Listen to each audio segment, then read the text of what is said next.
Hello and welcome to my studio.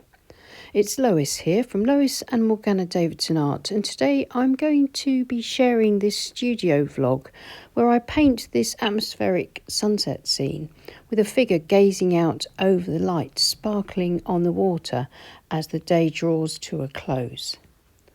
But first, a quick plug for my book, Landscapes in Watercolour, Techniques and Tutorials for the Complete Beginner. There are links in the description below and it's available from all good bookstores. I'm going to paint the sky first, separately from the rest, and I hope you'll see that I've put a strip of masking tape across the horizon, which will keep my sea separate from my sky and give me a nice straight horizon line. I'm wetting the sky in the kind of cloud shapes and patterns that I want to produce. So in a way, as I wet my sky, I'm practicing the sky that I want. And then dipping into Payne's grey and some cobalt blue and a bit of raw umber, I'm going to paint in my clouds. As I bring them down, they're sort of fairly streaky, for that kind of wistful atmospheric sky where there are clouds, sort of cloud layer quite high up in the sky, and then as they soften and diffuse become lighter towards the horizon, I shall then introduce some burnt sienna and feather some of the blue back into that and bring it down across the masking tape horizon line, letting the paint run out so it becomes nice and pale towards the horizon to try and keep that light glow. I'm using a Princeton Aqua Elite Mottler brush for this. Any wash brush that you enjoy using that holds a lot of paint and a lot of water is useful for this.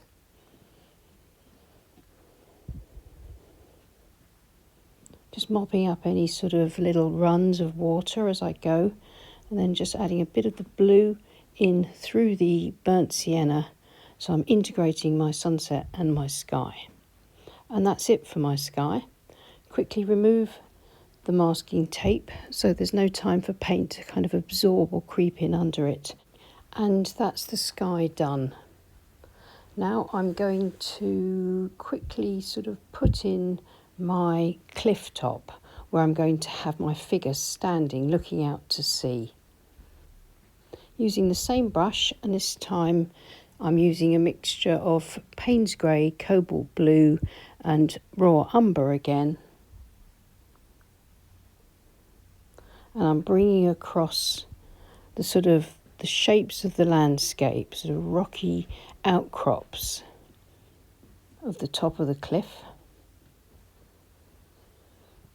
At this stage I'm going to leave some dry brush marks where you can see the white of the paper through, but by the end of the painting this area will be almost completely in shadow. But at the moment I'm sort of setting up some shapes and some textures, and so that when I cover them over to get this area really silhouetted at the end of the painting, then some of this texture and variety will show through the transparent watercolour.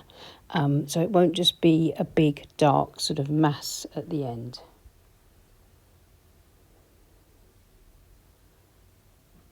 I'm scraping through the paint with my palette knife here and there, and this again is continuing to build up texture and the lay of the land. And as soon as I'm happy with this first layer for the cliff top, I shall leave it to dry completely.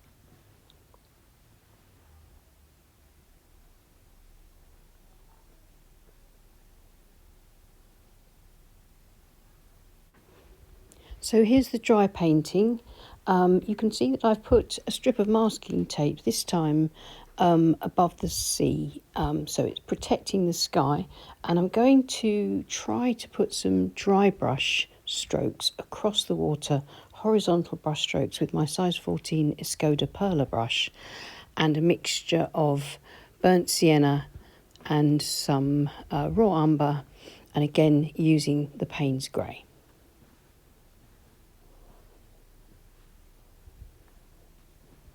You can see that I'm trying to skim across the texture of the paper This is Canson Moulin de Roy cold pressed watercolour paper, which has a bit of texture, and as I skim across the texture, the paint just goes onto the bumps of the texture, leaving unpainted dips, and that's what gives me this sparkle. I'm trying to keep it light in the middle so that it sort of suggests the glow of the last light in the sky, and darker on either side, but still trying to keep that dry brush effect across the entire seaplane here. Removing again the masking tape just to make sure I don't have any paint seeping up under the tape into the sky. And then going back in, making a few little corrections, just darkening up in places, smoothing it out here and there, bringing it down towards the cliff horizon.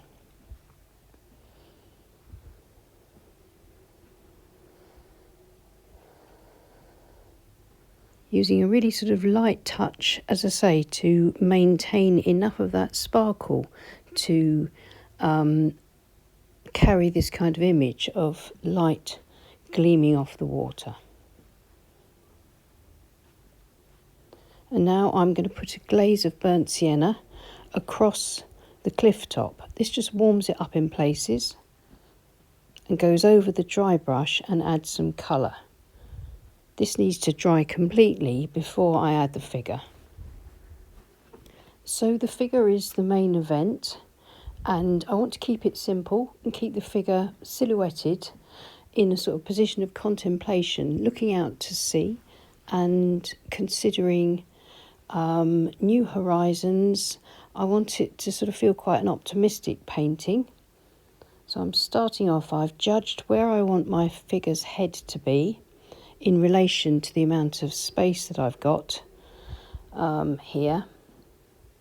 Putting in just a little very rough lopsided circle for the head, and then coming down for the shoulders and the hood of the jacket, and then there'll be a coat, a backpack, arms and legs. I'll make small adjustments as I paint down to the cliff, hoping to give the impression of this contemplative figure.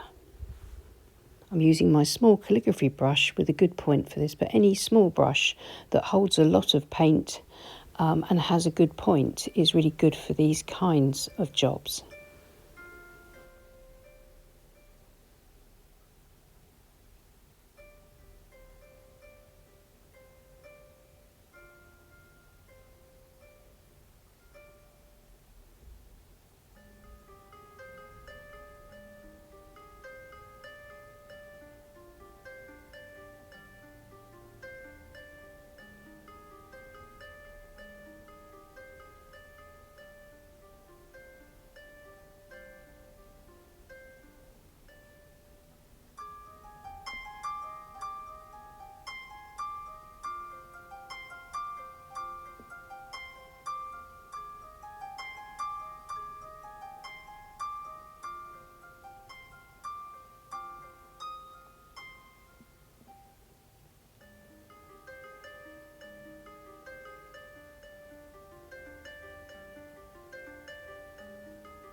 Now that the figure is finished, I'm going to fill in my lovely darks across the cliff top, hoping that some of this texture will show through and just add a bit of variety to this cliff top.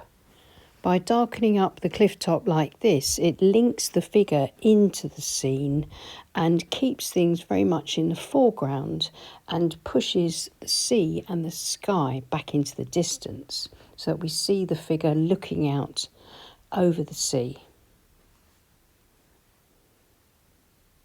I'm going to put in a couple of birds, just using my size 2 rigger brush and that same dark mixture. Just 3 birds, I think, just very faintly positioned in the sky. I might go over them again, darken them up a little bit, but for now I think that looks fine. I think I want to check this now and remove the tape and have a look, and hopefully it'll all look sort of balanced out and should work for this sort of atmospheric painting, which of itself is fairly simple. There are just several quite separate stages. So the sky, the foreground, the sea and the figure. Things that I think once you put them together, they work really nicely. I'm going to darken up my birds, as I said I probably would. Again, just the same dark colour, just go over them one more time.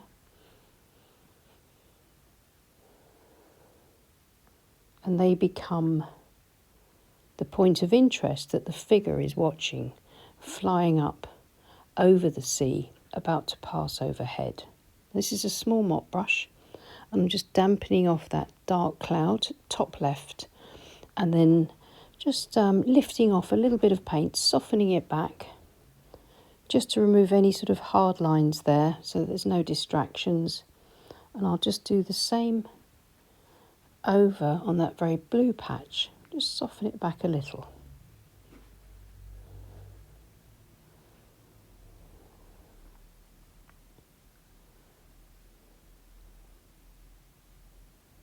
And so that's the finished painting. Well, I hope you enjoyed watching me paint this atmospheric and expressive but optimistic painting. And I hope you'll give something similar to this a try. Well, many thanks for watching. Please leave us a like if you enjoyed the video, and why not consider subscribing to our channel if you enjoyed it.